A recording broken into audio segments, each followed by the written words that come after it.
Now, not too long ago, the only positive feature about buying a Korean car was the price tag. But in more recent years, all that's changed. Indeed, Hyundai's own coupe has gone down an absolute storm in this country, and they hope to continue that success with this, the new Santa Fe. The Santa Fe marks Hyundai's attack on the popular sports utility vehicle market, putting it head-to-head with the likes of the Landrover Freelander and Toyota's RAV4. And what else could we compare Hyundai's new Santa Fe with but Europe's best-selling small off-roader, the Landrover Freelander?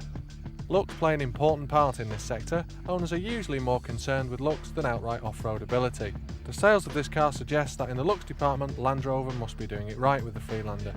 Despite criticism at launch that the front end looked like a boat, revisions to the car last year were limited to a redesigned front bumper, clear front indicator lenses and an enlarged lower air intake. The Santa Fe was designed by Hyundai's Los Angeles design facility. Hyundai claimed this was to ensure the car is suitable for Western markets.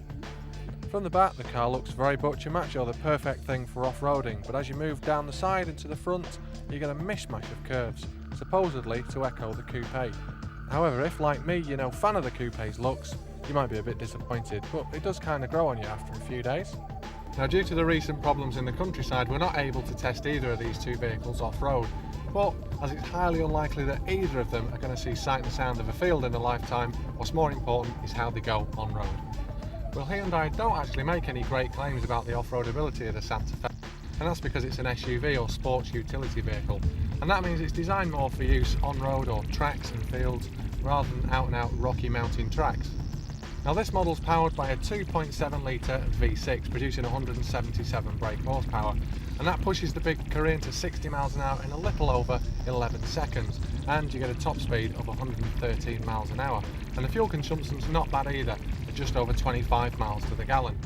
There's full-time four-wheel drive and a 4-speed automatic gearbox designed by Porsche nonetheless, and that makes for a very stable and firm ride. Cracks and potholes in the road make no difference to the Santa Fe, and that V6 engine is very quiet and again super smooth. In fact, it's more like driving a big saloon car. Now, saloon car drivers will notice a little bit more body roll when you drive one of these vehicles, but it's nothing too alarming, and even on some of the sharper corners you never feel that the car is going to lose its composure or you're going to end up in the field. Now, even though Hyundai are pitching the Santa Fe to compete with the likes of the RAV4 and the Freelander, its size puts it more in between the Freelander and the Discovery, so straight away it's got an advantage on its competitors. It really is very spacious in here, and there's enough room to sit 5 adults very comfortably, and the boot is absolutely enormous. Now, on this V6 Santa Fe, leather seats come as standard, and although there's no options list as such, the amount of specification that you do get on the standard car is quite impressive. There's air conditioning, CD player, driver passenger airbags and electric mirrors, windows and sunroof. But where the Santa Fe is let down is with the interior. The plastics and switchgear are pretty ugly, and it's certainly not as high quality as many of its rivals. Now, whilst it might not have the size of the Santa Fe, this 5-door Freelander is still very roomy, and there's bags of space in the back for your luggage. Now, the specification on this ES model is pretty similar to the Hyundai in that you get leather seats, air conditioning, CD player, driver passenger airbags and electric mirrors, windows and sunroof. Now, the interior on the early Freelanders was a little bit suspect, very plasticky, but the revisions made last year have gone some way to improving that. It all feels that little bit more refined now, better put together, and the materials feel quite solid and quite expensive. Not too keen on the colour scheme, but something like that you could live with. We know the Freelander performs extremely well off-road. In fact, it's the leader in its class. Now, this particular one I'm driving today, like the Santa Fe, it's got a V6, only this time 2.5 litres, and it's taken straight from the Rover 75. And it gives the car a whole new sense of urgency. 0 to 60 takes just 10 seconds, and your top speed, again 113 miles an hour. For that engine package, you do really have to push it hard to get the performance. And of course, your fuel consumption is going to suffer, and it brings it down to about 23 miles to the gallon. For a car that handles as well as the Freelander off-road, you'd expect there'd be some compromise when it comes to on-road. Well, it's clear the Land Rover boys have been working very, very hard, and this car feels absolutely superb. Very stable, very safe, and very composed. And you'd be surprised on some of these bends when your instinct is to lift off, you keep your power on, and you just whiz around them, no problems. Another area that's really surprised me on the Freelander is the amount of cabin space. It's extremely roomy, and if you got in blindfolded, well, you'd swear you were driving a Discovery.